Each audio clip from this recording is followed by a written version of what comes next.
पावसाळी अधिवेशनाचा पहिलाच दिवस आहे आणि या पहिल्याच दिवशी सचिन अहिर जे आपल्यासोबत आहेत. आज पेढे वाटण्याचा कार्यक्रम झाला. आज तुम्ही जे सत्ताधारी आहेत त्यांना देखील पेढे वाटले.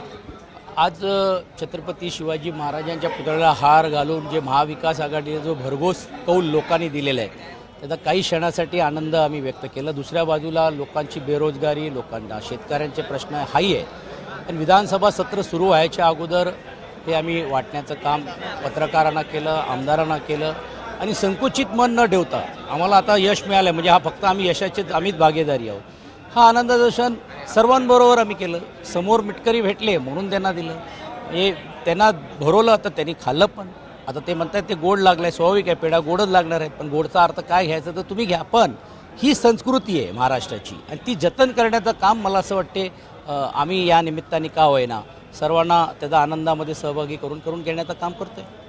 आनंदामध्ये सहभागी करून घेण्याचं काम करताय. मात्र मागच्या काही दिवसातलं जर सत्ताधाऱ्यामधले जे अजित पवारांच्या विरोधातले काही स्टेटमेंट देखील समोर आल्याचं देखील पाहिजे आहे ना. म्हणजे आजही ती काय भूमिकेमध्ये बदल नाही आहे. आजही ज्यावेळी भारतीय जनता पार्टी असेल, शिंदे गटाची शिवसेना असेल किंबहुना राष्ट्रवादी असेल तर आमच्या भूमिका त्यांच्याबद्दल तीव्रच आहेत. त्यांच्या धोरणाबद्दल आहे. पण ती काय व्यक्ती म्हणून नाही ना. शेवटी ते जे करतायत किंवा त्यांची जे धोरण अंमलबजावणी केले जात आहेत त्याला आमचा विरोध आहे आणि ते आमचं राहणारच. आणि हाऊसमध्ये पण तुम्हाला दिसेलच.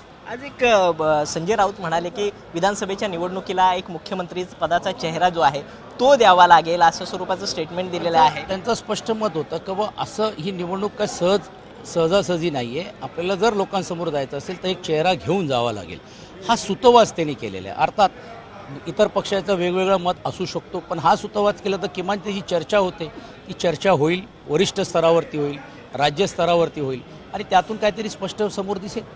नक्कीच जर पाहिलं तर लोकसभेच्या निवडणुका ज्यावेळेस झाल्या त्यावेळेस इंडिया आघाडीला चेहरा नव्हता पंतप्रधान पदाचा आणि तीच एक फॉर्म्युला जो आहे तो महाराष्ट्रात राबवला जाईल असं देखील समोर आलं होतं. मात्र त्यातच असं वक्तव्य शक्यता करता येणार नाही ना. पण ही चर्चा ज्या अर्थी आम्ही केलेली आहे त्याची चर्चा तो व्हायला पाहिजे.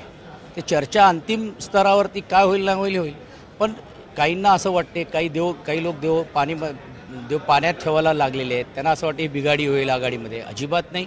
आमची प्राथमिकता लोकांचे प्रश्न आहेत ते या सरकारने सोडवले नाही आहे. अवघ्या 3-4 महिने राहिल्यानंतर फक्त घोषणाचा पाऊस होईल या पावसाळी अधिवेशनात, बाकी काहीच होणार नाही. आणि अशावेळी सत्तांतर करणं गरजेचं आहे. ह्याला प्राधान्य देण्याची भूमिका आमची आहे. आपल्या पक्षातला प्रभावी चेहरा कोण ठरेल? आम्हाला ऑब्व्हियसली आमचे नेते आदरणीय उद्धव बाळासाहेब ठाकरेच आहेत. त्याच्यात काही बोलायची गरज नाही. ते ब्रँड आहेत आणि ब्रँड राहणारच. नक्कीच आज संजय राऊतांनी एक विधान केलं होतं की मुख्यमंत्री पदाचा जो आहे तो विधानसभेला चेहरा द्यावा लागेल आणि यावरच बोलतानाच शेवटी सचिन अहिरजी म्हणालेत की उद्धव ठाकरे ब्रँड आहेत आणि ते ब्रँड राहतील. कॅमेरापर्सन प्रकाश विशासव, NC 24 तास, मुंबई.